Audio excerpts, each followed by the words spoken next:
Sign them, or I'll make sure the whole town knows who you really are. Daniel Carter stared at his phone screen, watching his wife laugh at something another man whispered in her ear. The timestamp showed 3 hours ago. The location tracker said she was at work. She wasn't.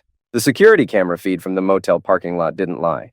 Neither did the credit card statement showing charges at the same place every Tuesday for 6 months. Daniel's hands trembled as he scrolled through the evidence he'd been gathering for weeks, each piece building a case against the woman he'd loved for 15 years. "Honey, you're home early." Mila's voice drifted from the kitchen, sweet as poison. She appeared in the doorway, wearing the dress he'd bought her for their anniversary, the one she claimed was too tight to wear anywhere special. Traffic was light. Daniel slipped the phone into his pocket. "Smells good in here. Your favorite. Pot roast?" She kissed his cheek, her perfume different from this morning. Expensive, not the drugstore brand she usually wore. "My sister's coming for dinner and Jared." Jared, her brother-in-law, the man from the motel parking lot. "Great," Daniel forced a smile. "I'll wash up." In the bathroom mirror, he studied his reflection. 40 years old, graying at the temples, soft around the middle from too many microwave dinners and not enough sleep. When had he become invisible in his own life? The doorbell rang. Voices filled the house. Mila's sister Lisa chattering about her job at the bank. Jared's booming laugh echoing off the walls. Daniel's parents arrived next, his mother carrying a store-bought pie she'd probably claimed she made herself. "There's our boy." His father clapped Daniel's shoulder hard enough to sting. "Working hard as always, eh?" "Someone has to." Daniel accepted the beer Jared offered, noting how the man's eyes never quite met his. Guilty conscience? Maybe. Or just arrogance. Dinner conversation flowed around Daniel like water around a stone. Mila touched Jared's arm when she laughed at his jokes. Lisa complained about her mortgage payments while sitting in Daniel's house, eating food he'd paid for. His mother criticized the seasoning on the roast without offering to cook herself. "Danny's been working late a lot," Mila said, cutting her meat with surgical precision. "Haven't you, honey? Electrical work doesn't stop at 5. He watched her face for tells, the slight tightness around her eyes when she lied, the way she twisted her wedding ring when nervous. Both signs were there now. "Must be nice having all that overtime pay," Jared said. "New truck next year?" "Maybe." Daniel had been saving for a vacation to Hawaii, Mila's dream destination. Now he wondered who she'd been planning to take. After dinner, while the women cleaned up, Daniel stepped onto the back porch. Through the kitchen window, he watched them whisper and giggle. His phone buzzed with a text from an unknown number. "Check your email. You deserve to know." The message contained screenshots, a group chat called Poor Danny with messages going back months. His wife, her sister, her cousin Amy, all sharing details about the affair, mocking his obliviousness, rating his performance compared to Jared's. "He actually thinks I'm working late at the office. Does he still do that thing with his tongue? God, no, I fake it with him now. Jared actually knows what he's doing." The phone slipped from Daniel's fingers, clattering on the porch boards. 15 years of marriage reduced to cruel entertainment for bored housewives. "You okay out there?" his father called. "Fine." Daniel's voice sounded hollow even to himself. He retrieved the phone, scrolling through months of betrayal disguised as sisterly bonding. The hidden camera he'd installed in their bedroom 3 weeks ago had captured everything. Mila and Jared, sweaty and laughing about Daniel's paycheck funding their hotel rooms, about how pathetic he looked, leaving for work each morning, how they'd laugh if he ever found out because what could a soft electrician do about it? Daniel closed his eyes, feeling something dark and patient unfurling in his chest. A plan began forming, methodical as wiring a house. First, secure the foundation. Then, systematically remove everything that didn't serve the structure. He walked back inside, smiling at his family. "Anyone want coffee?" The next morning, Daniel called in sick to work for the first time in 5 years. Instead, he drove to downtown and walked into the law office of Patricia Graves, a divorce attorney whose billboard promised to fight for what's yours. Mr. Carter. Patricia was a sharp-eyed woman in her 50s who looked like she'd seen every type of betrayal. "What brings you here?" Daniel placed a flash drive on her desk. "My wife is having an affair with her brother-in-law. I have evidence. I want to know my options." Patricia loaded the drive, her expression never changing as she reviewed the hotel receipts, the photos, the text messages. "How long has this been going on?" 6 months that I can prove. Maybe longer." Daniel's voice was steady now. The shock had burned away, leaving something harder behind. We own the house jointly. My parents are on the deed as co-signers from when we refinanced. What happens to it? Depends on several factors. Patricia leaned back in her leather chair. Do you have children? No, we tried for years. The doctor said the problem was mine. Another lie, he realized now. Mila had probably been on birth control the whole time. Any joint business interests? Shared debts beyond the mortgage? The house is our biggest asset. Credit cards in both names, but I pay them. Her car is financed through my credit union. Daniel had spent 3 sleepless nights reviewing their finances. I make twice what she does. In a divorce, wouldn't she be entitled to alimony? Possibly, unless we can prove adultery affected the marriage's financial stability. Patricia's smile was sharp as a blade. You mentioned your parents are on the deed. That's interesting. Did they contribute to the down payment? $20,000, but that was 8 years ago. And they've been making payments since then? No, I pay the mortgage, insurance, taxes, everything. Patricia made notes on a legal pad. Here's what I'm thinking. We file for divorce on grounds of adultery. We document every financial contribution you've made versus hers.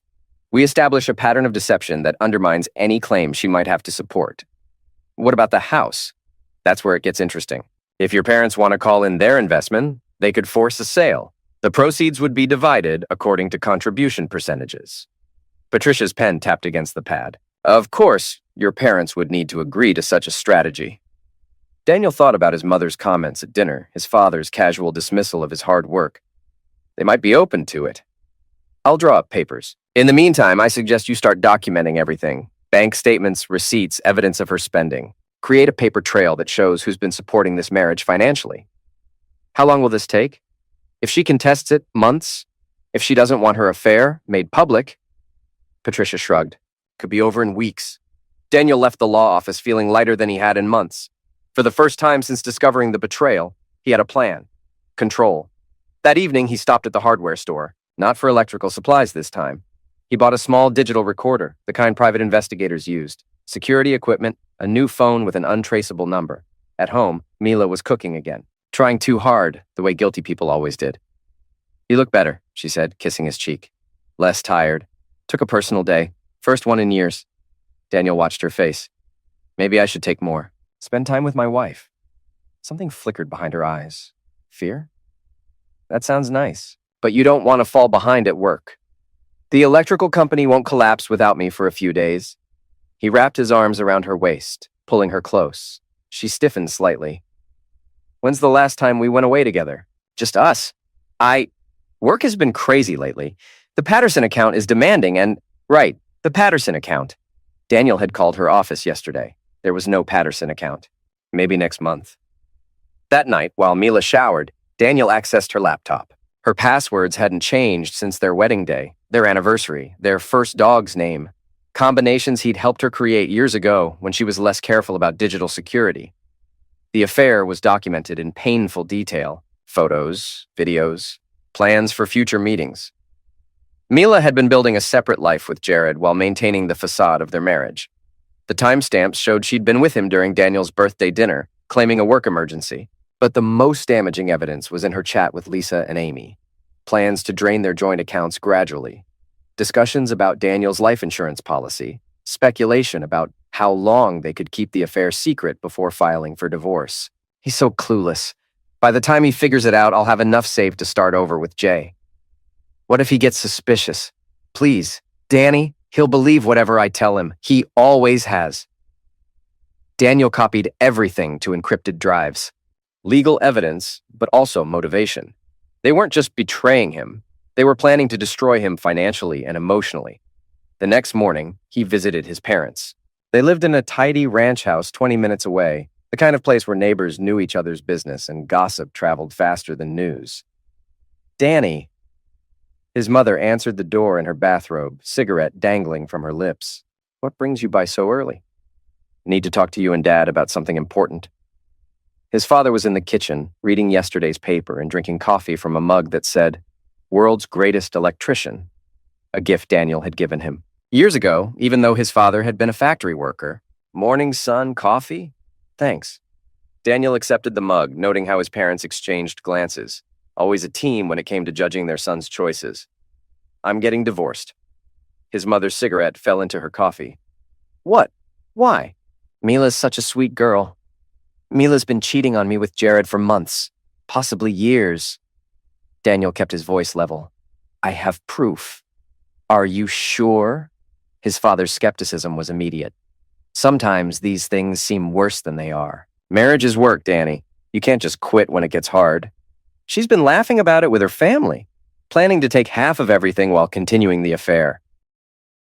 Daniel pulled out his phone, showing them screenshots of the group chat. This is what they really think of us. His mother read in silence, her face growing pale. The messages about Daniel were cruel, but the ones about his parents were vicious. Mila had called them pathetic old people who never learned to mind their own business. She'd mocked his mother's cooking, his father's stories about the war he'd never served in.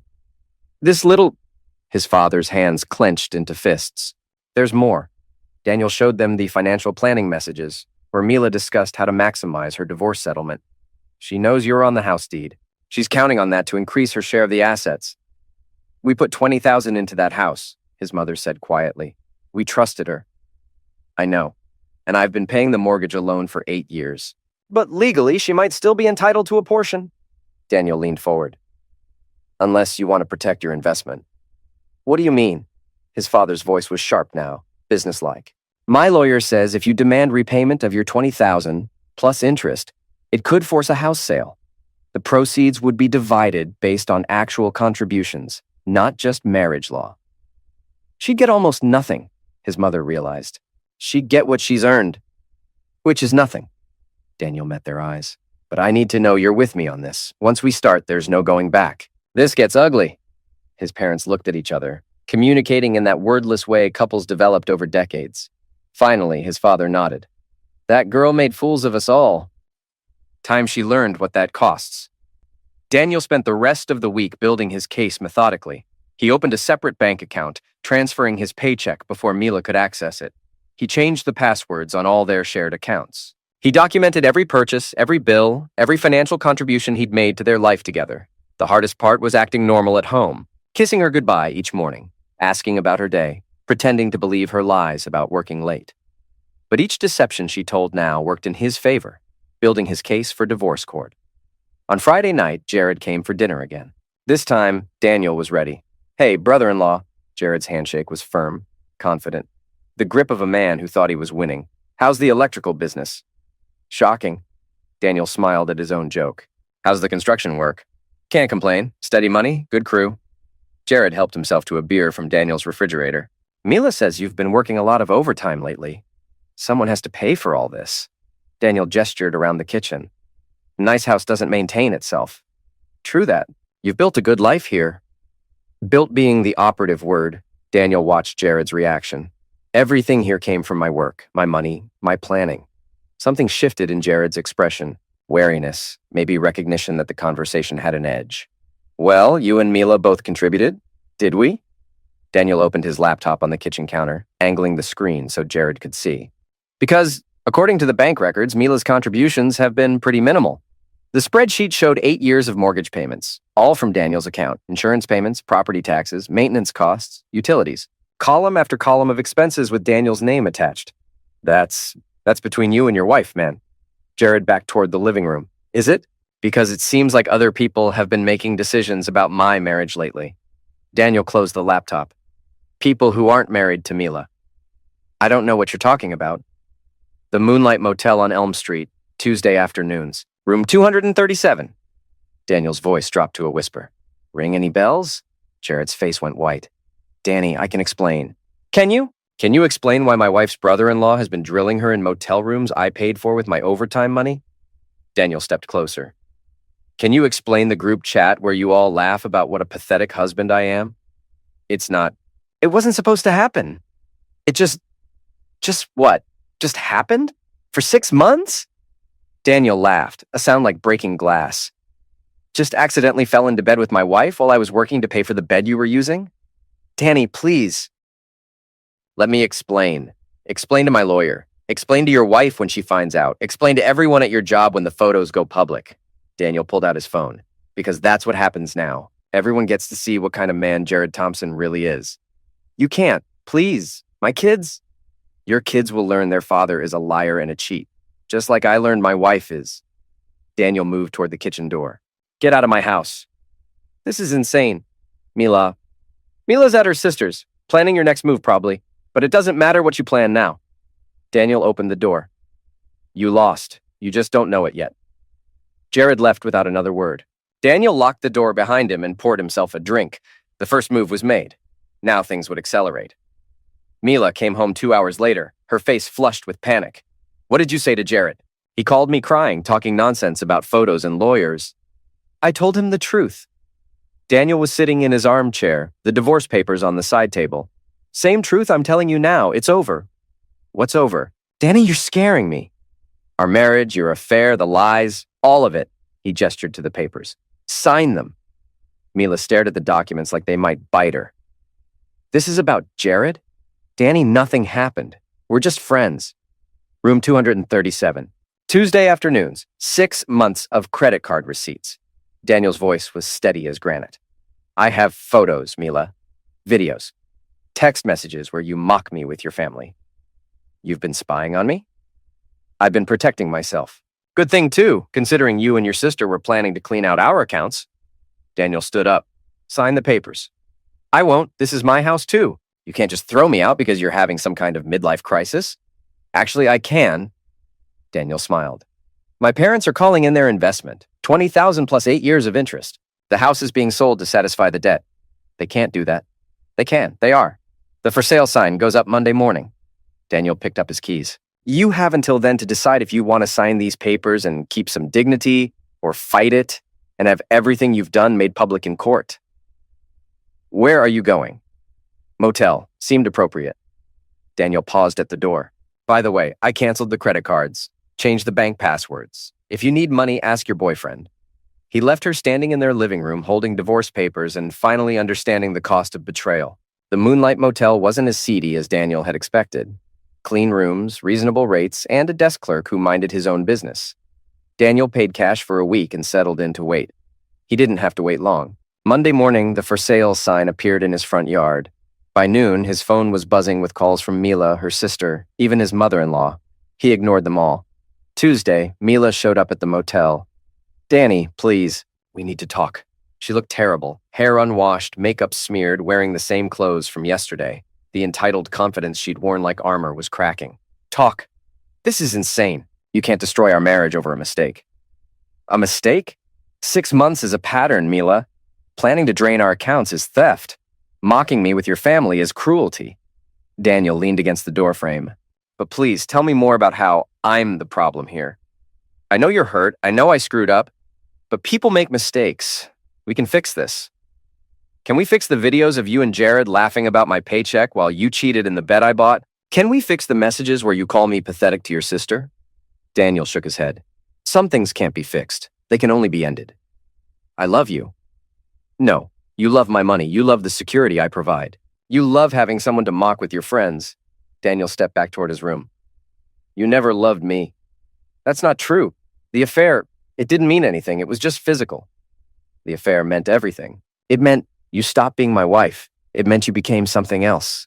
Something I don't recognize. Mila started crying then, ugly sobs that might have moved him a month ago. Now they just sounded like manipulation. Please don't do this. I'll end it with Jared. I'll do whatever you want. You'll sign the papers. That's what I want. The house is worth $200,000. You can't take it all. Watch me. Daniel closed the motel room door. By Thursday, the house had 3 offers. Daniel accepted the highest one, a cash deal from a developer who wanted to tear it down and build condos. Fitting somehow. Mila tried a different approach on Friday. She brought Lisa and Amy with her, the 3 women who'd found his pain so entertaining. Danny, be reasonable, Lisa said. Mila made a mistake, but you're being vindictive. Vindictive. Daniel tasted the word. Is that what we're calling justice now? You're destroying her life over a fling. I'm protecting my life from thieves. Daniel looked at Amy. Did you enjoy the group chat? All those jokes about poor, stupid Danny? Amy couldn't meet his eyes. We were just venting. Girls talk, you know. Girls talk, men act. Daniel pulled out his phone. Want to see the video where Mila explains how she's going to take me for everything in the divorce? The one where she calls my mother a dried-up old witch. That's enough. Mila stepped between them. You've made your point. Have I? Because your family still seems to think this is negotiable. Daniel addressed all three women. Let me be clear. This marriage is over. The house is sold. Mila gets nothing but the clothes on her back and whatever Jared's willing to support her with. You can't leave her with nothing, Lisa protested. I can, I will, and if any of you try to interfere, I'll make sure everyone in this town knows exactly what kind of people you are. Daniel's smile was cold as winter. Test me. They left without another word. The closing was scheduled for the following Tuesday. Daniel would walk away with $180,000 after paying off the mortgage and his parents' investment. Mila would get nothing, having refused to sign the divorce papers. Saturday night, Jared made his final play. Daniel was leaving a diner when Jared stepped out of the shadows, three other men with him. Construction workers by the look of them. Big men used to physical work. Time to settle this like men, Jared said. 4 against 1? Very manly. Daniel kept his hands visible, relaxed. He'd been expecting this. You humiliated me. Cost me my marriage. My kids won't talk to me. You humiliated yourself. I just documented it. I loved her. You used her, like she used me. The difference is I'm done being used. Jared nodded to his friends. They started forward. Daniel pulled out his phone and pressed a button. I wouldn't... What? The police have been watching you since Tuesday. Threats against a witness in a divorce proceeding. They're parked right over there. Daniel pointed to a sedan across the street. Make a move. Jared looked where Daniel pointed, saw the silhouettes in the car, and his shoulders sagged. This isn't over. Yes, it is. Go home, Jared. What's left of it? The closing went smoothly. Daniel signed papers, accepted a cashier's check, and handed over the keys to a life he no longer wanted. Mila wasn't there. According to her lawyer, she was in the hospital with stress-related chest pains. Daniel felt nothing about that. He drove his truck to the cemetery where his grandfather was buried, the man who'd taught him about electricity and hard work and treating people with respect. The old man would have understood what Daniel had done, even if he wouldn't have approved of the methods. I became someone else, Grandpa, Daniel said to the headstone. Someone I don't recognize. But maybe that's what it takes sometimes. Maybe nice guys really do finish last. The wind rustled through the oak trees his grandfather had loved. Daniel took it as agreement. He left the cemetery and drove to the small apartment he'd rented across town. A clean slate, a fresh start, a chance to be someone new. The phone call came 3 weeks later. Mr. Carter, this is Janet Morrison. I found your card in my husband's wallet. I'm sorry, Mrs. Morrison, but I think you have the wrong number. You help people like me, don't you? People whose spouses think they're stupid? Daniel sat up in his new apartment looking at the business cards he'd had printed. Simple white cards with just his name and phone number. Word traveled fast in small towns. What makes you think your husband is cheating, Mrs. Morrison? He's been working late, buying new clothes, hiding his phone. Her voice was steady, but Daniel could hear the pain underneath. I know he thinks I'm stupid. I know he's planning something. And you want to know what? I want to know everything, and I want him to pay for it. Daniel smiled, feeling that familiar darkness unfurl in his chest, the hunger for justice, for balance, for making the betrayers understand the cost of their choices. Mrs. Morrison, I think I can help you with that. 6 months later, Daniel Carter ran a thriving consulting business. He helped betrayed spouses gather evidence, protect assets, and plan strategies for revenge that stayed just inside the legal lines. His reputation spread through whispered conversations and desperate referrals. He never saw Mila again, though he heard she'd moved to another state with Jared, who'd lost his construction job and his family. His parents visited occasionally, proud of their son's success, even if they didn't entirely understand his methods. Daniel's new office was in a converted warehouse downtown, Spartan and efficient. No family photos, no personal touches, just filing cabinets full of other people's betrayals and a desk where he planned their downfall. The knock on his door came on a Tuesday afternoon. Daniel looked up from reviewing financial records for his latest client to see a familiar face through the frosted glass. Lisa, Mila's sister. He opened the door slowly, studying the woman who'd once laughed at his pain in a group chat. Hello, Lisa. Danny, I need help. She looked older, worn down by something heavier than time. Her clothes were expensive but wrinkled, her makeup carefully applied but unable to hide the exhaustion in her eyes. Help with what? My husband, I think he's... She swallowed hard. I think he's cheating on me. Daniel almost laughed. The cosmic justice was too perfect, but he kept his expression neutral, professional. Come in. Lisa sat in the client chair across from his desk, the same chair where dozens of betrayed spouses had told their stories. She fidgeted with her purse, avoiding his eyes. "How long have you suspected?" Daniel asked. 3 months, maybe longer. He's been different, distant, secretive. She finally looked at him. "I know you hate me. I know what we did to you was terrible, but I don't have anywhere else to turn. What makes you think I hate you? The group chat? The things we said? How we treated you?" Lisa's voice cracked. "I was horrible to you. We all were." "Yes, you were. I'm sorry. I know that doesn't fix anything, but I'm sorry." Daniel leaned back in his chair, studying the woman who'd once mocked his marriage in text messages with her sister. The woman who'd known about the affair and said nothing, who'd treated his pain like entertainment. "Tell me about your husband's behavior changes." For the next hour, Lisa detailed the classic signs of infidelity. Late nights at work, password changes, new clothes, distracted behavior. Daniel took notes, asked questions, built a case profile just like he did for every client. "I can help you," he said finally, "but you need to understand something. Once we start down this path, there's no going back. If your husband is cheating, I'll find proof. If he's planning to leave you, I'll document it. If he's hiding assets, I'll uncover them.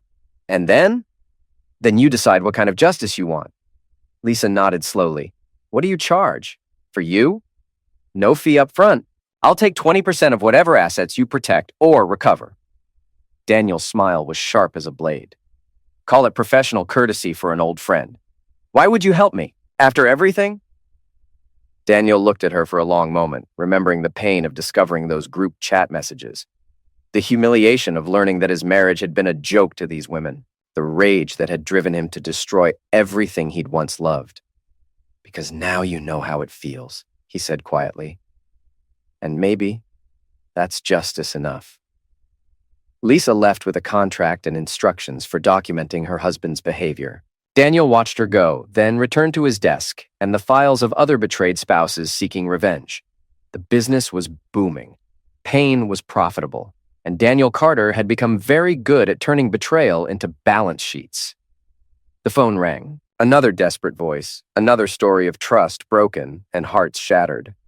Daniel answered with professional sympathy, already calculating angles and strategies. Outside his office window, the city hummed with 10,000 secrets, 10,000 lies, 10,000 small betrayals waiting to be exposed. And in his converted warehouse, Daniel Carter built cases like electrical circuits, methodical and precise, until the current flowed exactly where he wanted it to go.